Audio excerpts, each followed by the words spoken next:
but he did drink. You know, I've seen pictures of him at parties and stuff, so I know that he did drink at one point, but I don't know if he had a problem with it. So it kind of sounds like you kind of have a very strong hereditary gene for addiction. Mm-hmm. What about your aunts on your father's side? No aunts or uncles drink on that side. Okay.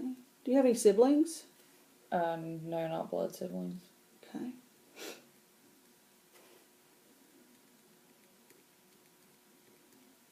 And how many times has your mother been married?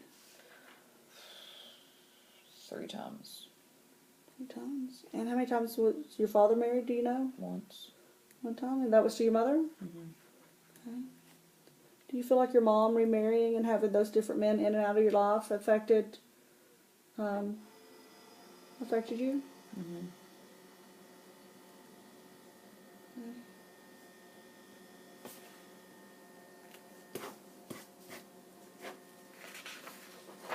All right. You okay? You doing okay? Yeah, just sorry, I had a cough.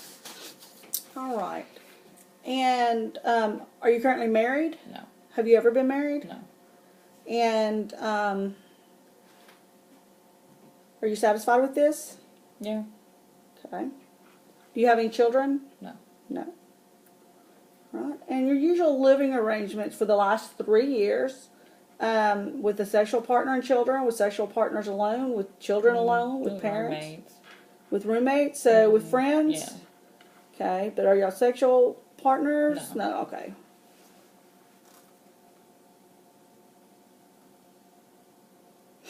Okay. And how long have you lived with this way?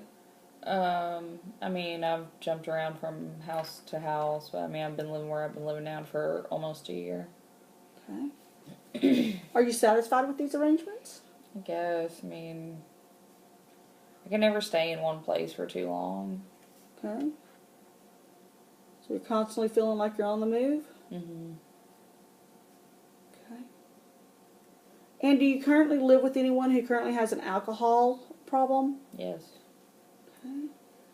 And what about using non-prescribed drugs? No. No? Okay.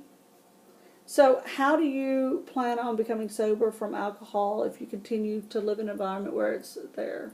Never really planned on it. Because, like I said, I mean, I think the alcohol is kind of an issue. It's never really been my problem, I guess. I function well with it. It's just, it's the drugs that mainly cause the problem. Okay. I bet if I quit the drugs and didn't mix them together, then, you know, I'd feel fine. Okay. Well, we will talk about that. Mm-hmm. And with whom do you spend most of your free time? Family, friends, and alone? And whenever I say friends, do you have any friends that are non-drug, alcohol using, illegal, breaking the law kind of friends? And do you ever spend time with those friends? No. No? I mean, I go out to bars and clubs and drink, and that's what I do. Okay. Do you do it with your drug and alcohol using friends? Mm-hmm. Okay. So.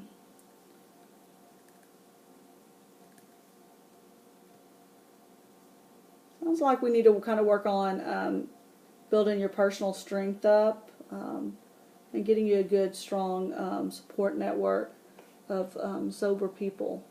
So that way you can start having somebody that you can be around that's sober, that's not. Okay, are you satisfied spending your free time this way? Going out, drinking, and... Yeah, it's okay. But it's excessive. Okay.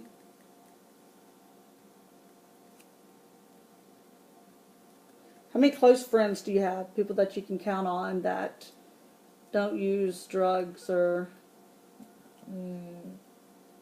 That don't use drugs. I mean, they might drink some, but I mean, I'd say maybe 3. 3? Okay. And would you say that you have a close relationship with your mom? No. Okay. You said you don't have any siblings. Would you say you have a good relationship with your roommate? Yeah. At times. Okay. You don't have any children. What about with your friends? Yeah.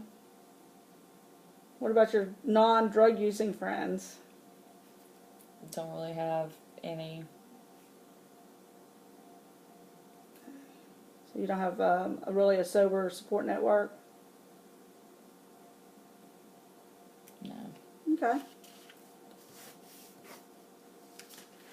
Well, the good thing is that we do have some group therapy sessions where you can meet people like yourself that are working on themselves, and it's just going to be step by step. And we usually have events that you guys come to that no alcohol, no drugs, and you guys hang out, watch movies, we cook out, things like that. Mm-hmm. So that way you don't feel like you're just totally, oh, my life is over kind of thing, because sometimes that's the way you feel when you're getting sober. Have you had any significant periods in which you have experienced problems getting along with your mom in the last 30 days? Yes. Okay. In your lifetime? Yes. And has alcohol or drugs affected this relationship? Yes. Okay. Because you've already answered the fact that you don't have some of these people in your life. What about other significant family members, aunts, uncles, cousins? Yes. Problems with them? Or no? Yeah, not in the last 30 days. I mean, I just don't talk to them. In your lifetime? Mm-hmm. Okay. And did drugs and alcohol affect that, or? Yeah. Okay. What about close friends? Have you had problems with those in the last 30 days? No. No? Okay. What about your lifetime? Yeah. Okay. Alcohol and drugs contribute to that? No. No? Okay. What about neighbors? Have you had problems with neighbors in the last 30 days? I don't ever really talk to my neighbors. Okay. What about your coworkers? Were you having any problems with coworkers? Yes. Okay. And it was because of your drugs and alcohol that you were having problems? Mm-hmm. Okay. All right. And did any of these people abuse you emotionally, make you feel bad through harsh words in the last 30 days? Yes. Who was that? Mom. Your mom? Okay. And did she do that over your lifetime? Yes. Okay. Physically cause you harm where they hurt you? Lifetime, yes. Not 30 days.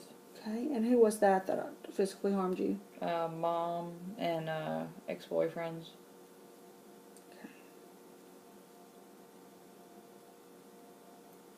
All right. And has anyone ever sexually abused you, forced sexual advances or sexual acts on you? Yes. Not in the last 30 days. Okay. In your lifetime? Yes. How many times? Just once or Twice. twice? Okay. And did you seek any type of therapy for that? No. Okay. Do you feel like that might be contributing to some of your drug and alcohol abuse? Yeah. It could. Okay. I mean, I thought that. I mean, I'm pretty much over it. It happened, and I just kind of put it out of my mind. But who knows? It might be. Well, you know, sometimes we bury things, but it's still there. You know. Right. How many days in the past 30 days have you experienced serious conflict with your family, with your mom? 2 days. 2 days? Yeah. What about other people excluding your family? 1. One? Okay. And who was that? Coworker. Coworker? All right. On a scale of 1 to 4, in the past 30 days, how troubled or bothered by you with your family problems? 3. 3. What about your social problems? None. None? Okay. How important to you now is treatment or counseling for your family problems? 4. 4. What about your social problems? None. None?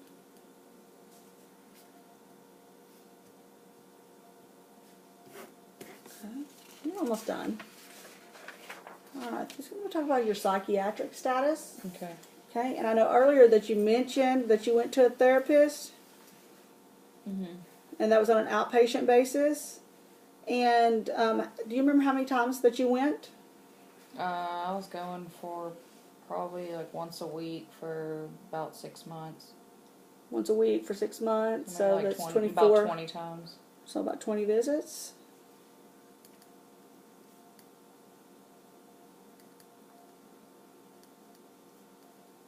Okay. And how did those go? Did they help you? Yeah. It was up and down. I was kind of resistant. Like, I would never do any of the homework or anything that you would tell me to do. And it helped with some things, but I felt like there were too many things to address at that time. And so it helped with a few things, but not enough. Okay. And what prompted you to go get therapy? My ex died. Okay. So you went and got grief counseling after?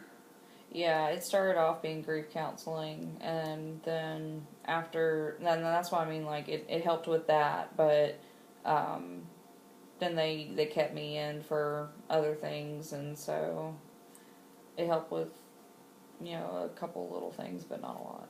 Okay. So they kind of helped get you through the grief and then moved you on into some of the other bigger issues that have haunted you from your past. Yeah. Okay. That's good. Do you receive any type of financial compensation for any type of psychiatric or emotional disability? No.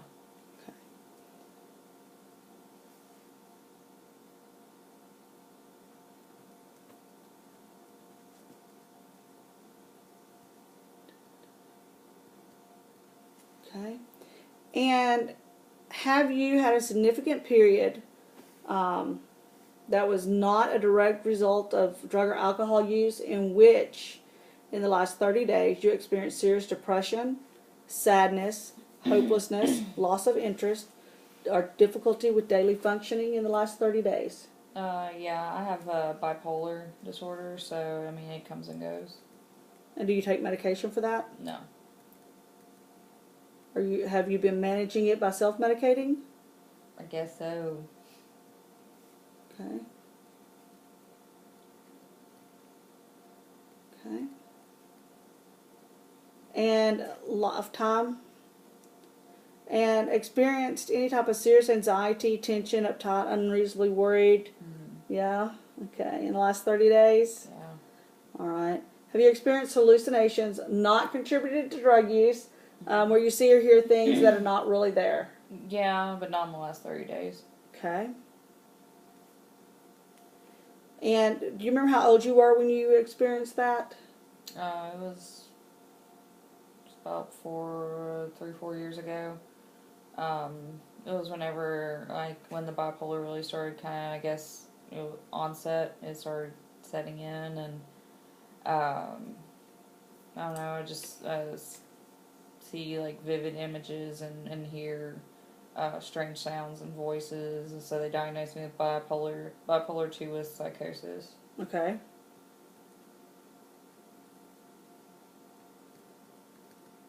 I take it you just don't want to take the medicine because it makes you feel kind of numb and zoned out and zombified and you just don't feel yourself? Yeah. Okay. All right. Do you remember what it was that they were prescribing you? Oh, I mean, I never wanted it. Okay, I so never agreed to take it. Okay, so you never even got the prescription? Right. Okay. All right. I know you said that you had ADD, or was it ADHD? ADHD. ADHD? Mm-hmm. So, in the last 30 days, have you experienced any problem concentrating or remembering? Yeah, I mean, my medication helps, but I still have trouble. Okay. And what about experienced any trouble controlling violent behavior, including episodes of rage or violence in the last 30 days? Not 30 days, but in the past, yes. Okay. What about experienced serious thoughts of suicide? Not in the last 30 days, but in the past. Okay. And have you attempted suicide? In the past. Okay, but not in the last 30 days? Right. And have you been prescribed medication for any psychological or emotional problems? Just my Adderall, Ritalin. I started out on Ritalin when I was 7, so. And you're now taking Adderall? Right.